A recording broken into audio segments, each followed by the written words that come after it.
کی رونق کعبے کا منظر اللہ اکبر۔ الحمدللہ حج کے سلسلے میں یہ ہمارا 7واں پروگرام ہے اور ہم پچھلے پروگرام میں عمرے کے اختتام تک پہنچ گئے تھے۔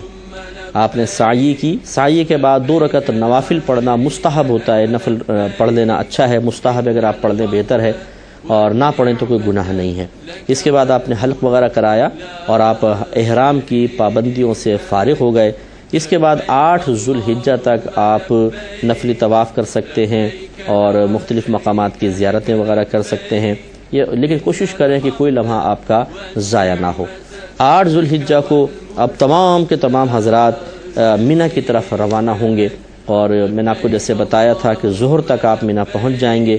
ظہر، عصر، مغرب، عشاء اور اگلے دن کی فجر، یہ 5 نمازیں منی میں گزارنا سنت مبارکہ ہے۔ چنانچہ اب آپ وہاں پہنچیے، اور لیکن جیسے آپ کو بتایا تھا کہ اب آپ کو حج کا احرام پہننا ہوگا، اور 8 ذو الحجہ کو حج کا احرام پہن کے نکلیں گے۔ مسجد حرام سے پہنے بہت اچھی بات ہے، ورنہ آپ اپنے ہوٹل سے بھی پہن سکتے ہیں۔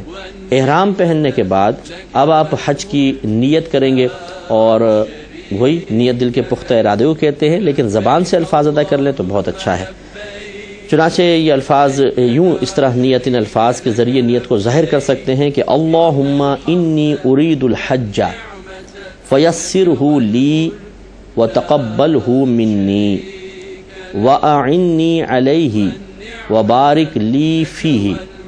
نویت الحج واحرمت بہا للہ تعالی، یعنی اے اللہ میں حج کا ارادہ کرتا ہوں، تو اسے میرے لیے آسان فرما دے اور اسے مجھ سے قبول فرما، اور اس میں میری مدد فرما، اور اسے میرے لیے بابرکت بنا دے۔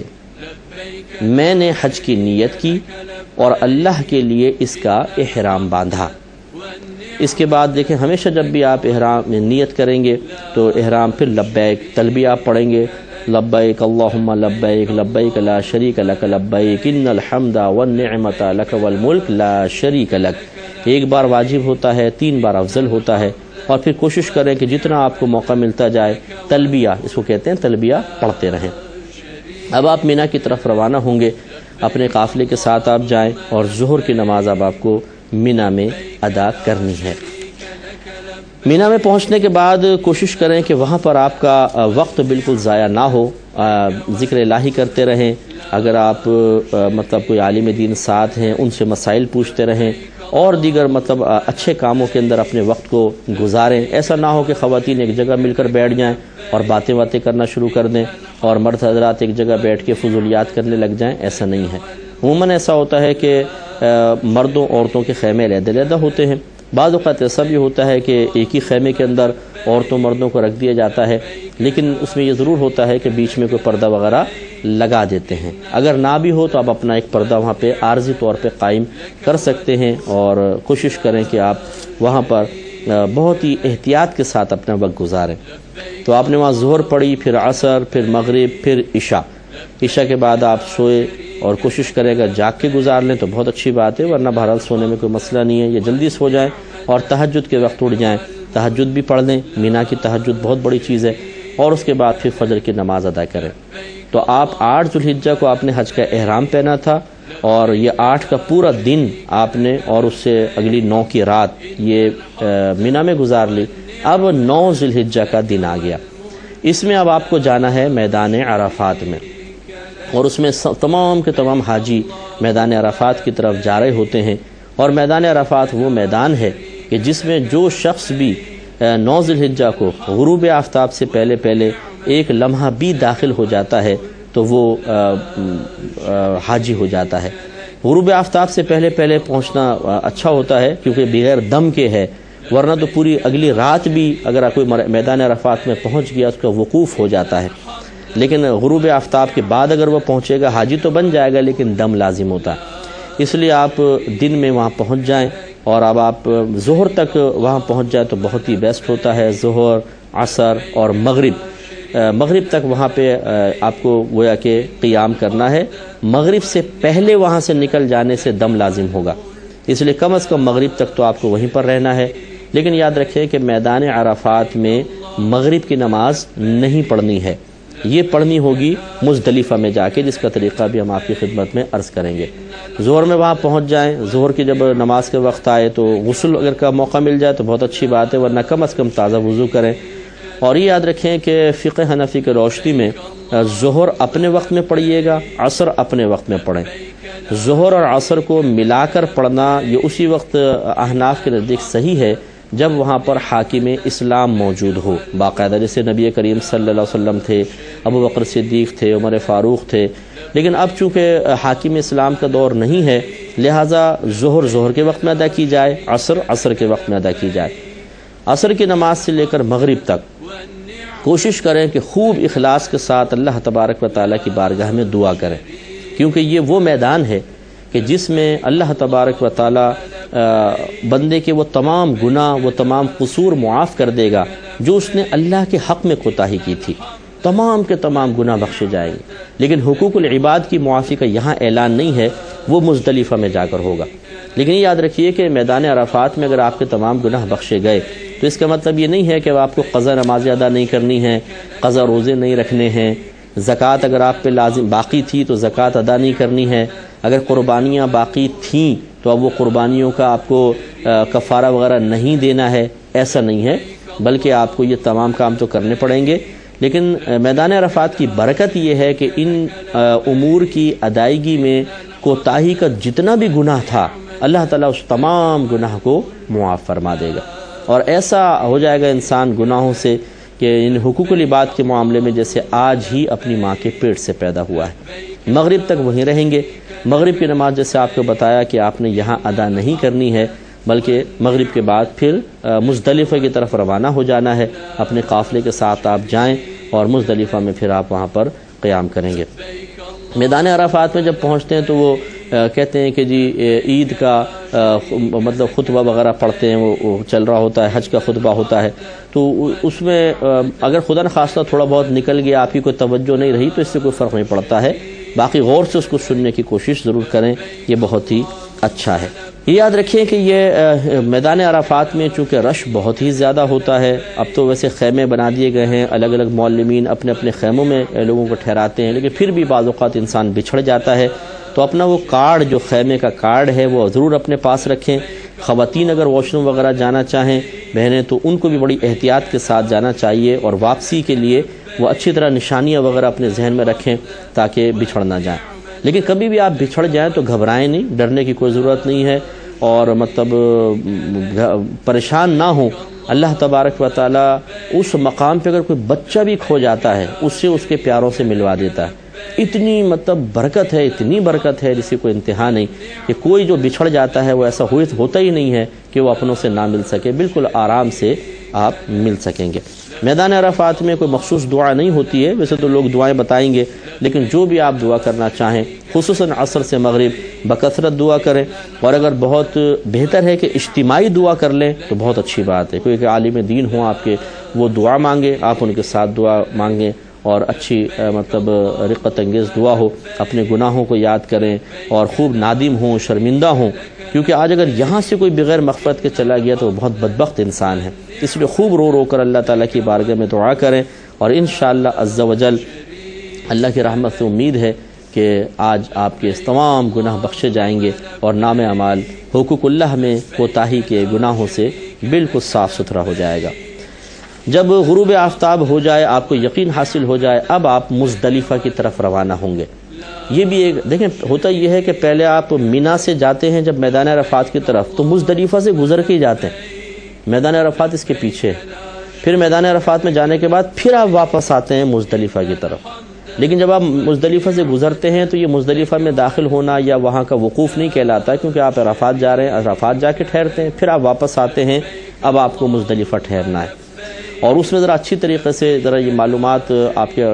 معلم اگر اچھے ہوں گے، آپ کو لے جانے والے اچھے ہوں گے، گائیڈ لائن دینے والے اچھے ہوں گے، تو اس ذرا اچھی طرح تصدیق کر لیجئے گا کہ واقعی آپ مزدلفہ میں ہیں یا نہیں ہیں، کیونکہ بعض اوقات ایسا ہوتا ہے کہ لوگ مزدلفہ سے ہی پیچھے ٹھہر جاتے ہیں، وقوف کر لیتے ہیں۔ تو دیکھیں، اب 8 ذوالحجہ کو آپ مینا میں تھے، 9 کو میدان عرفات، مغرب کی نماز آپ نے وہاں نہیں پڑھنی، ہم نے کہا غروب آفتاب تک آپ ٹھہرے۔ اب آپ رات میں آ گئے ہیں مینا، اب یہاں مغرب اور عشاء ایک ساتھ ملا کر پڑھنی ہے عشاء کے وقت میں، یعنی گویا کہ ظاہری اعتبار سے اگر آپ دیکھیں تو آپ مغرب قضا کر رہے ہیں، لیکن نبی کریم صلی اللہ علیہ وسلم کی یہ سنت کریمہ ہے، اور رحمت کونین صلی اللہ علیہ وسلم نے اس دن کی مغرب کو عشاء کے وقت میں ادا کی نیت سے ہی ادا فرمائی ہے، قضا کی نیت سے نہیں، گویا کہ آپ ادا ہی کر رہے ہیں۔ لہذا وہاں پہنچیں آپ اور اذان دینا چاہیں اذان دیں، اس کے بعد اقامت پڑھیں، مغرب کے 3 فرض پڑھیں گے، پھر اقامت پڑھیں اور عشاء کے 4 فرض، پھر مغرب کی سنتیں اور پھر عشاء کی بقیہ نماز آپ پڑھ کر اس طریقے سے اپنی مغرب و عشاء کو کمپلیٹ کر لیں۔ تو پہلے مغرب کے فرض، پھر عشاء کے فرض، پھر مغرب کی 2 سنت نفل اور اس کے بعد عشاء کی بقیہ نماز۔ اب آپ یہاں پر ٹھہر جائیں۔ دیکھیں مزدلفہ میں رات گزارنا سنت ہے، پوری رات آپ گزاریں، اور لیکن فجر کے بعد سے لے کر طلوع آفتاب تک اس پورے وقت کے درمیان تھوڑا سا بھی ٹھہرنا واجب ہے، لہٰذا آپ پوری رات وہاں گزاریں، سنت پوری ہو گئی۔ اس کے بعد اول وقت میں فجر پڑھ لیں، یہ مزدلفہ کے میدان میں ہی پڑھنی ہے، اور پڑھنے کے بعد پھر آپ مینا کی طرف روانہ ہو جائیں، کیونکہ اب 10 ذوالحجہ شروع ہو چکا ہوگا۔ 8 کو مینا پہنچے، 9 کو میدان عرفات، پھر 9 کا دن گزرا تو 10 کی رات مزدلفہ میں، اب 10 کا جب دن فجر کے بعد شروع ہوگا تو پھر آپ کو مینا کی طرف روانہ ہونا ہے۔ چونکہ آج سب کا ٹارگٹ بڑا شیطان ہے، وہاں 3 شیطان، یعنی شیطان کیا، وہ حضرت ابراہیم علیہ السلام جب حضرت اسماعیل علیہ السلام کو ذبح فرمانے لگے اللہ کے حکم سے، تو شیطان نے بہکانے کی کوشش کی، تو آپ نے اس کو کنکریاں ماری تھیں،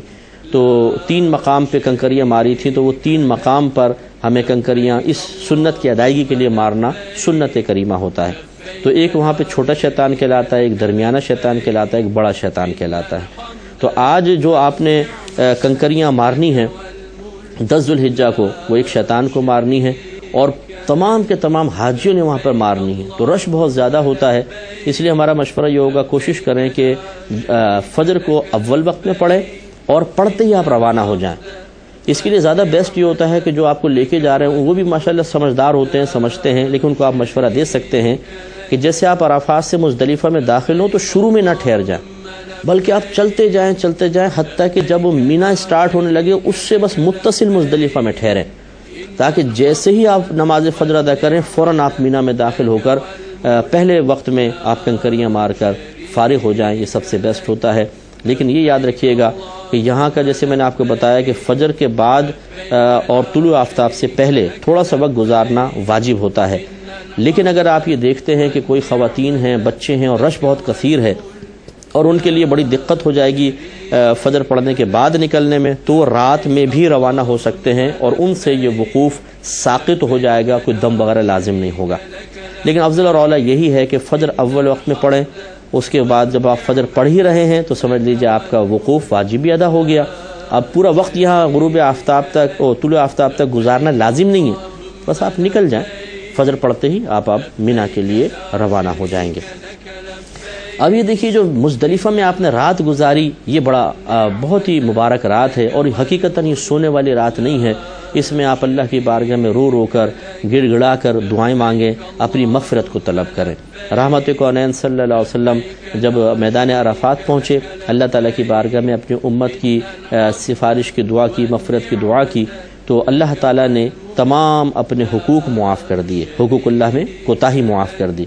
لیکن اللہ تعالیٰ نے فرمایا کہ حبیب میں ظالم کو نہیں بخشوں گا، یعنی جس نے بندوں کے حقوق میں کوتاہی کا ارتکاب کیا اس کی بخشش نہیں ہوگی۔ لیکن جب سرکار مزدلفہ تشریف لائے، پھر اللہ کی بارگاہ میں التجا کی تو مسکرائے۔ ابو بکر صدیق، عمر فاروق رضی اللہ تعالی عنہما نے پوچھا رسول اللہ آپ کے تبسم فرمانے کی وجہ کیا ہے؟ تو آپ نے فرمایا کہ میں جب مزدلفہ آیا اللہ تعالیٰ کی بارگاہ میں نے عرض کیا رب کریم آج تو ظالم کو بھی بخش دے، تو اللہ تعالیٰ نے میری دعا کو قبول فرمایا، اور آج اس میدان میں جو میرے امتی آئیں گے اللہ تعالیٰ نے ان سے حقوق العباد میں کوتاہی کو بھی معاف کر دیا۔ تو جب اس کی طرف سے مغفرت کا اعلان ہوا تو شیطان اپنے سر پہ مٹی ڈالنے لگا، تو اس کی حالت دیکھ کر مجھے ہنسی آ گئی۔ اس سے معلوم ہوا کہ مزدلفہ میں پہنچنے کے بعد اگر ہم نے بندوں کے حقوق میں کوئی کوتاہی کی ہوگی، اگر ہمارا آنا مقبول ہو گیا تو انشاءاللہ وہ بھی نام اعمال سے مٹا دیے جائیں گے۔ لیکن یہ یاد رکھیں یہاں پر بھی کہ ہمیں معافی طلب کرنی ہی چاہیے، اگر ہم نے کسی کے حق میں کوتاہی کی ہے، گناہ معاف ہوا ہے، معافی تو مانگنی ہوگی، اور اگر ہم نے کسی کا مال وغیرہ دبایا ہے تو مال دبانے کا گناہ معاف ہوگا، مال معاف نہیں ہوگا، وہ تو جا کر اس کو ادا کرنا ہی ہوگا۔ ایسا نہ کیجیے گا کہ آپ مال دبا کے بیٹھ جائیں کہ جی مزدلفہ کے اندر حقوق العباد معاف ہوئے، یہ صحیح نہیں ہے۔ مزدلفہ میں ہی کوشش کریں کہ آپ کنکری جمع کر لیں۔ آج ایک بڑے شیطان کو کنکری مارنی ہے اور 7 کنکری مارنی ہے، صرف بڑے شیطان کو مارنی ہے، تو اس لیے 7 کنکری تو آپ ضرور اٹھائیں، لیکن اس کے بعد اگلے دن جو ہیں وہ یعنی 10 کو آپ کنکری ماریں گے ایک شیطان کو، پھر 11 کو تینوں کو مارنی ہے، 12 کو تینوں کو مارنی ہے، اور 7 مارنی ہوتی ہیں۔ تو ایک دن میں 7 یا 21 اور 21 یہ ہو گئی 42 اور پھر 7، تو تقریباً جو ہے وہ آپ 50 55 60 کے قریب جو ہے کنکریاں جمع کریں۔ اب دیکھیں اگر آپ کو اسلام کی حقانیت دیکھنی ہے تو وہاں پر آپ دیکھیے کہ مزدلفہ سے اکثر لوگ کنکریاں چنتے ہیں، اتنے چھوٹے چھوٹے کنکریاں، اور لاکھوں حاجی ہوتا ہے، لاکھوں حاجی، اگر آپ 10 لاکھ بھی حاجی لگائیں تو 10 70 لاکھ کنکری اٹھانی ہے، اور ہر سال اٹھاتے ہیں۔ اور یاد رکھیں کہ وہ کنکریاں نامعلوم کہاں غیب سے آتی ہیں، کہ وہاں ایسی پڑی ہوتی ہیں کنکریاں کہ آپ آرام سے اس کو چن لیں، یہ نہیں ہے کہ لوگ آ کے وہاں پھینکتے ہوں۔ اسی طرح جب آپ جا کر کنکری ماریں گے، رحمت کونین صلی اللہ علیہ وسلم سے صحابہ کرام نے پوچھا، رسول اللہ ہم اتنی کنکری مارتے ہیں، یہ نظر کیوں نہیں آتی؟ رحمت کونین صلی اللہ علیہ وسلم نے ارشاد فرمایا کہ جو کنکری اللہ تعالیٰ کی بارگاہ میں مقبول ہوتی ہے وہ آسمان پر اٹھا لی جاتی ہے، اگر ایسا نہ ہو تو تم یہاں کنکریوں کا پہاڑ دیکھو گے۔ اور واقعی ایسا ہوتا ہے کہ دیکھیں اگر 10 لاکھ حاجی ایک دن میں کنکری مار رہے ہیں تو 70 لاکھ کنکریاں ہوں گی، تو 70 لاکھ کنکریوں کا پہاڑ بن جانا چاہیے۔ لیکن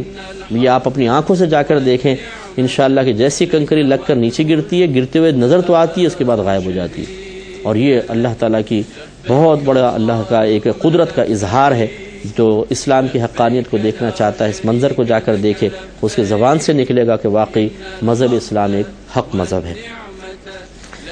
چنانچہ اب آپ دوبارہ مینا آئے، اور آج 10 ذوالحجہ ہے، اور اس میں آپ بڑے شیطانوں کو کنکری ماریں گے جس کو جمرۃ العقبہ کہتے ہیں۔